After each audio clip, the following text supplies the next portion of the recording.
안녕하세요. 여러분의 경제 상식을 길러주는 공자점심입니다. 서울시가 지난 21일 주택 공급을 위해 재개발 규제를 완화했습니다. 2종 일반 주거지역에서 건물 높이를 7층으로 제한하던 규제를 풀어 25층까지 가능하도록 한 것입니다. 높이 제한으로 수익성이 떨어져 재개발이 느리게 진행되던 지역의 경우 추진력을 갖게 될 것으로 보입니다. 고승범 금융위원장이 전세대출에는 DSR을 적용하지 않겠다는 뜻을 밝혔습니다. 이 의미가 무엇인지, 대출 수요자들에게 미치는 영향은 무엇인지 살펴보겠습니다. 서울시가 2종 일반 주거지역에 7층 높이 제한을 푸는 서울시 지구단위 계획 수립을 시행한다고 밝혔습니다. 이 의미가 무엇인지 알기 위해서는 2종 일반 주거지역이란 무엇이고 7층 높이 제한은 왜 두고 있었는지 알아야만 합니다.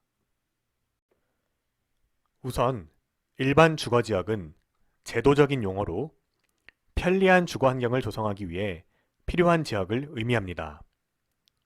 정부는 이 일반 주거지역에 무분별한 개발이 이뤄지지 않도록 하기 위해 1종, 2종, 3종으로 나누어 관리하고 있습니다. 세 종을 간단하게만 설명하면 1종은 저층 중심, 2종은 중층 중심, 3종은 중고층 중심으로 주택이 지어진다고 이해하시면 되겠습니다. 서울시는 2종 일반 주거지역 중 일부에서 주택을 지을 때 7층을 넘어설 수 없는 규제를 시행해 왔습니다. 서울시의 이번 조치로 앞으로는 상당수 2종 일반 주거지역에서 25층까지 주택 건설이 가능해지는 것입니다. 지금까지 2종 7층 규제를 적용받는 지역은 서울시 전체 면적의 약 14%, 주거지역 면적의 약 26%였습니다. 정비사업 해체 지역의 388곳 중 160여 곳이 2종 7층 지역에 해당합니다. 이번 규제 완화로 가장 큰 수혜를 볼 지역은 관악구와 동대문구라는 전망이 나옵니다. 2종 7층 지역이 가장 많은 지역은 관악구로 494만 제곱킬로미터를 차지합니다. 2종 7층 지역의 비율이 가장 높은 자치구는 동대문구로 이 자치구의 4분의 1이 2종 7층 규제에 묶여 있었습니다. 기존의 2종 7층 규제에서 2종 일반으로 변경될 때 용적률의 10%를 기부 체납하던 규제도 폐지했습니다.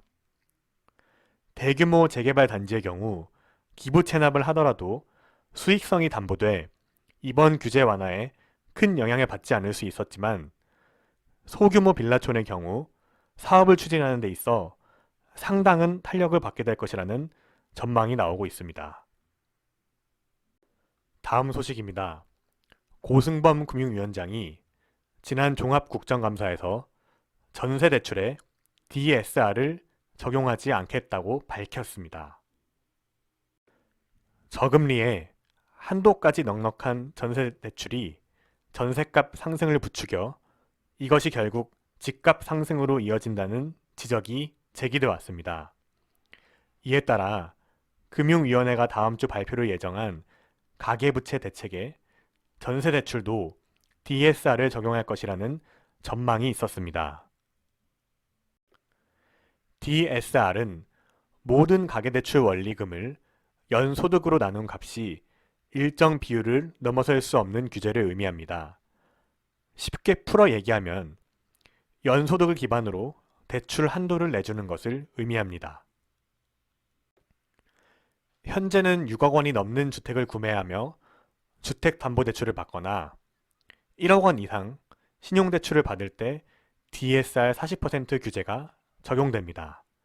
하지만 대출 원리금을 계산할 때 전세대출은 포함되지 않아서 소득보다 훨씬 많은 대출을 받을 수 있었습니다.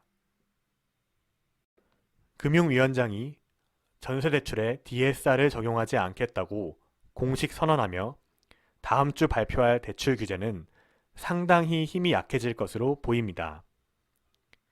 기존에 나와 있던 DSR 확대 적용 일정을 앞당기고 제2금융권에 느슨하게 적용되던 DSR 규제를 1금융권 수준으로 높이는 방안이 거론됩니다.